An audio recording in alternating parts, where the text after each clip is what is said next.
சாதகர்கள் சிவயோக சுவாமிகளை அடைந்து அவர் பேசும் ஞான மொழிகளை செவிமடுத்து முற்றிலும் மனம் பக்தியில் தோய்ந்தவராய் வாழ்ந்து வரலானார்கள்.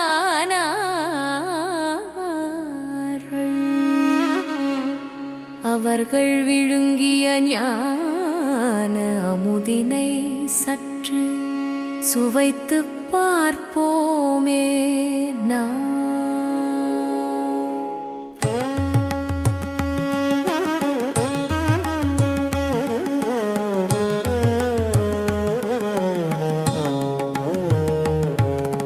நீங்கள் இன்னமும் உங்களை யாரென்று உணராத நிலையை எண்ணி வருத்தப்பட வேண்டும் என்றார் சுவாமிகள் ஒரு நாள். அதாவது நாங்கள் மண்ணையும் பொன்னையும் புகழையும் பெரிதேன மதித்து வாழ்ந்து இறுதியில் வெறுங்கையோடு அழிந்து போகிறோம். எமது மனித பிறவியின் பயனை அடைந்தோமில்லை, அரிய பிறவியை பாழடித்தோம் என்று கவலை கொள்ளுதலே ஆன்மீக எண்ணம் இறுக்கமாக வர உதவும் என்பதால் அவ்விதமாச் சொன்னார் சுவாமிகள் என்று உணர்வோமே நாம். நீ பிரம்மச்சாரியாகவோ இல்லறத்தானாகவோ இருக்கலாம், நீங்கள் சத்தியத்தை உணர்தலே முக்கியம் என்றார் சுவாமிகள் இன்னொரு பொழுது.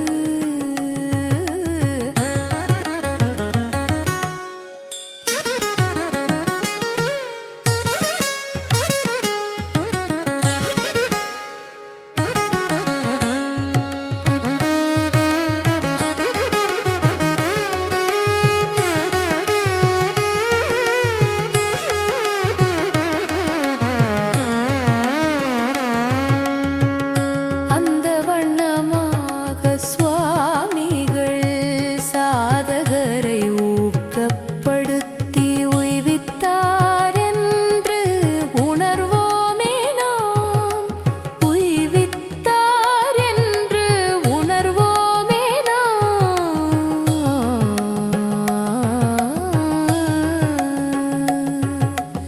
உணர்வோமே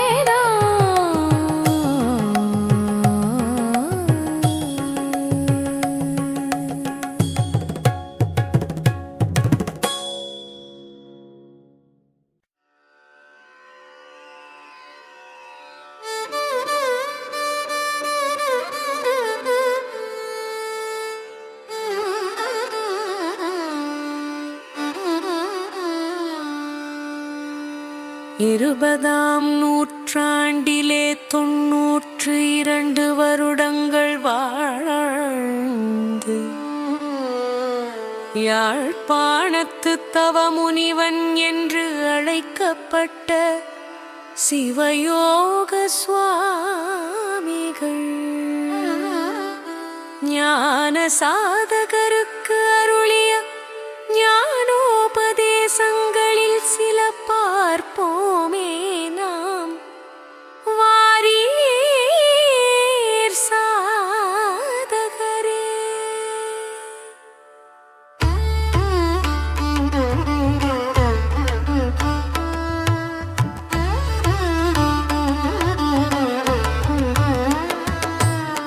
நீங்கள் எல்லாவற்றையும் முழுமையாக இறைவனுக்கு அர்ப்பணித்த பிறகு நீங்கள் செய்யும் ஒவ்வொன்றும் தியானமாகவே இருக்கும் என்றார் ஒரு நாள். அதாவது எனக்கென்று ஒன்றுமில்லை, எல்லாம் பிறர் நன்மைக்கே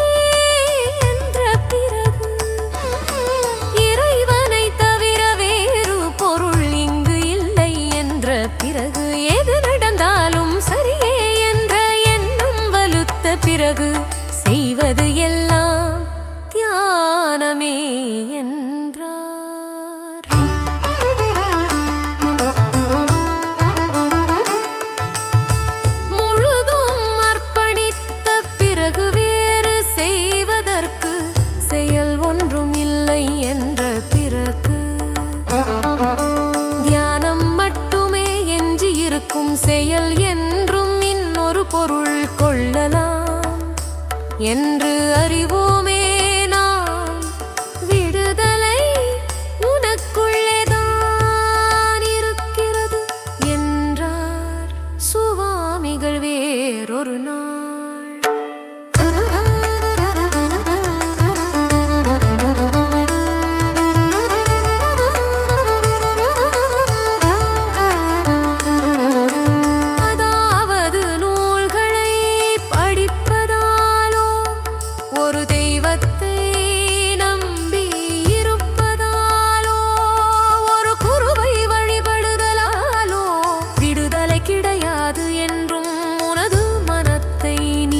சுத்தமாக்கி கொண்டே போனால் மறந்திருந்த தெய்வம் வெளிப்படும் என்றார் போலுவே. இறைவனின் திருவருளே எமது முயற்சிக்கு காரணம் என்றும் கொள்வோமே நாம், என்றும் கொள்வோமே.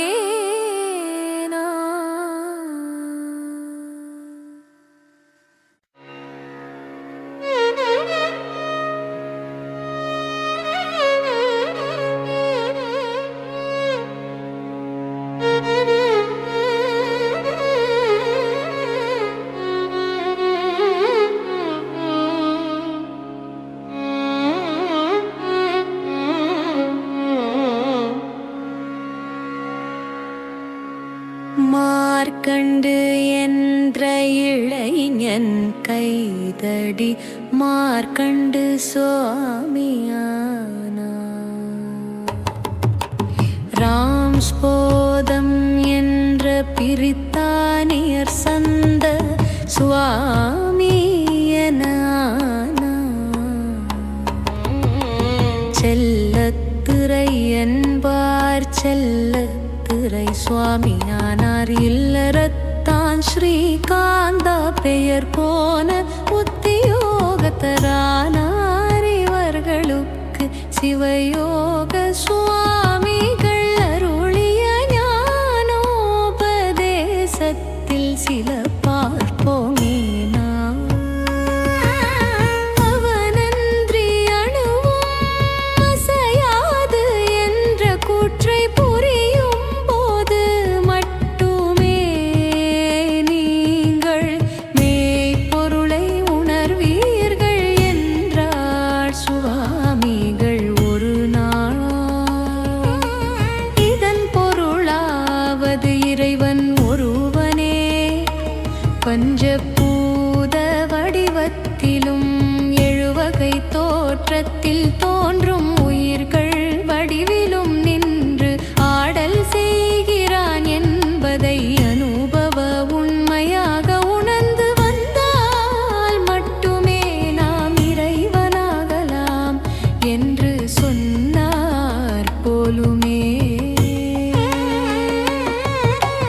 கடவுளையும் என்னையும் பிரிக்க முடியாது, ஆதலால் கோயிலாக இருக்கும் இவ்வுடம்பினை சுத்தமாக பேணுதல் அவசியம் என்றார் சுவாமிகள்.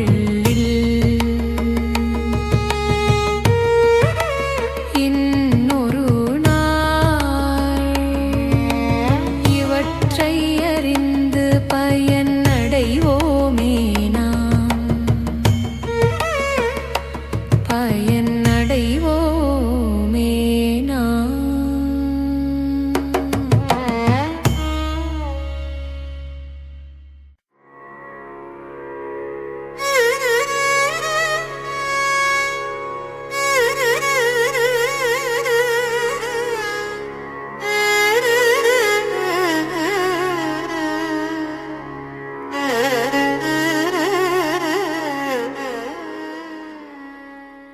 சாது அடியார்க்கு சிவயோக சுவாமிகள் அருளிய ஞானோபதேசம் சில பார்ப்போமே நாம். உனக்குள்ளே உள்ள பரமாத்மா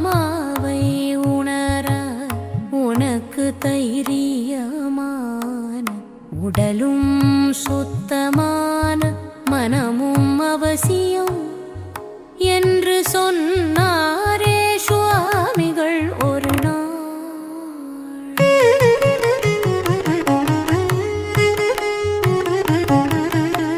அங்கும் இங்குமாகத் திரியாதீர், அமைதியாகவும் பொறுமையாகவும் இருக்க கற்றுக்கொள்ளுங்கள் என்றார் சுவாமிகள் இன்னொரு நாள். உயிரிலும் பார்க்க ஒழுக்கமே கூடிய முக்கியம் என்றார் சுவாமிகள் வேறொரு நாள்.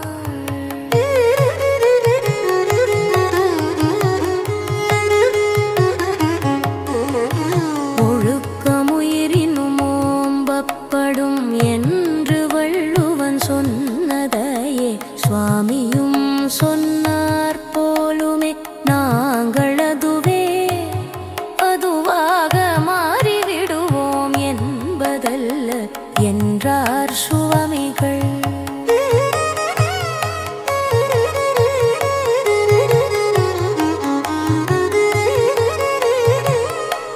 அதன் பொருளாவது வேதங்கள் நீ அதுவே அந்த இறைவனே என்று சொல்லும் போது நாங்கள் அதுவாக மாறுவோம் என்பது அல்ல. நாங்கள் ஏற்கனவே அதுதான், பின்னர் அதுவாவதில்லை என்றார் சுவாமிகள்.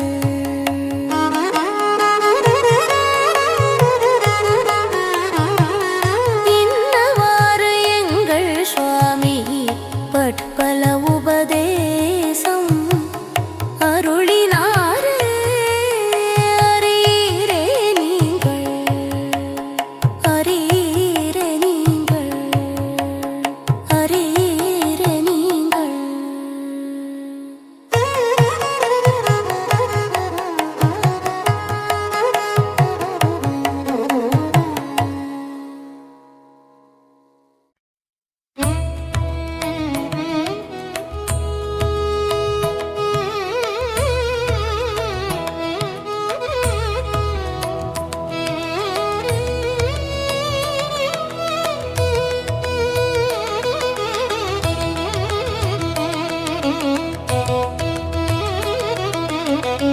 சிவயோக சுவாமிகள் தன்னை வந்தடைந்த ஞான சாதகருக்கு அருளிய உபதேசங்களில் சில பார்ப்போமே.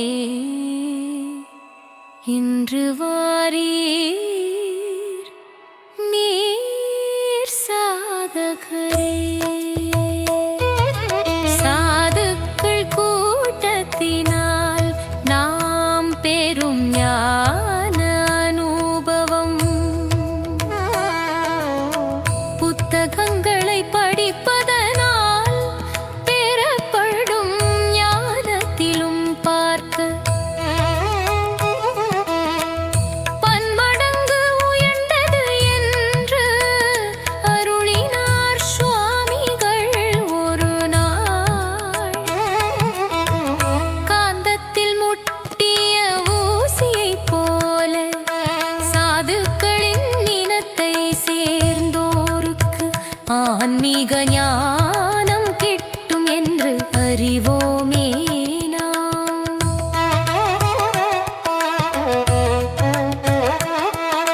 நீதி, நேர்மை, துணிச்சல், பலம், சத்தியம் என்பன ஆத்மாவுக்கு அணிகலன்கள் என்றார் சுவாமிகள் ஒரு நாள்.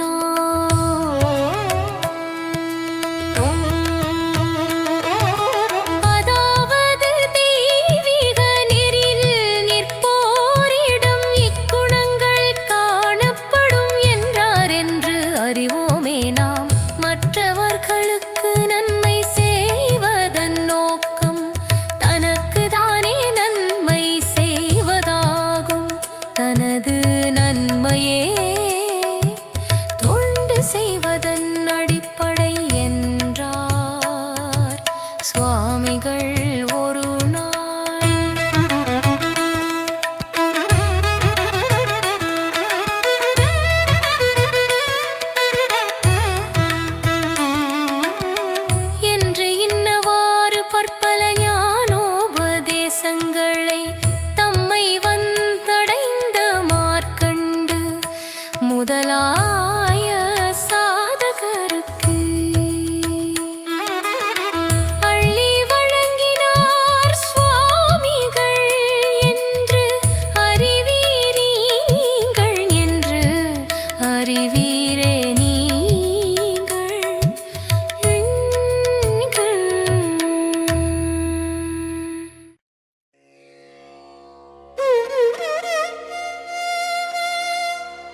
தன்னை சரணடைந்து துறவொழுக்கம் பூண்டு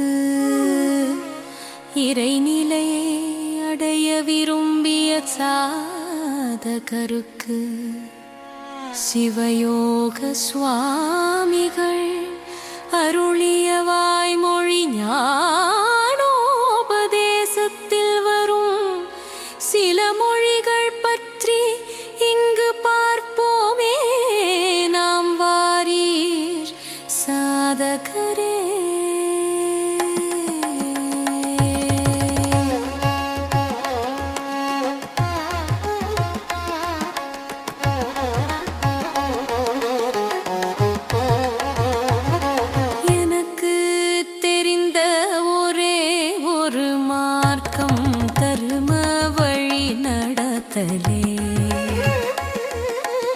எல்லாமே அதுதான் என்று நான் உங்களுக்கு உறுதியாக கூறுகிறேன்.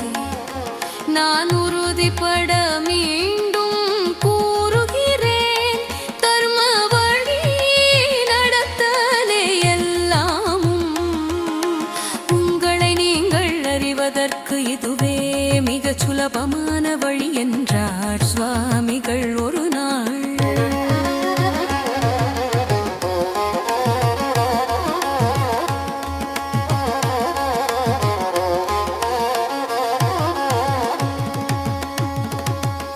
அதாவது சத்தியம் தர்மம் இரண்டும் ஒரு நாணய குற்றியின் இரண்டு பக்கங்கள் என்று அறிந்து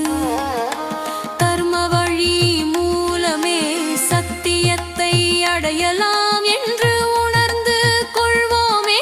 நாம் கடவுளை அறிய முயற்சி எடுக்க வேண்டியதில்லை. நீங்கள் தர்ம வழி முறையில் நடக்கிறீர்களா என்பதை பார்த்து கொண்டாலே போதும் என்று இன்னொரு முறை சுவாமி சொன்னாரே பார் என்று சங்களை சாதகருக்கு அள்ளி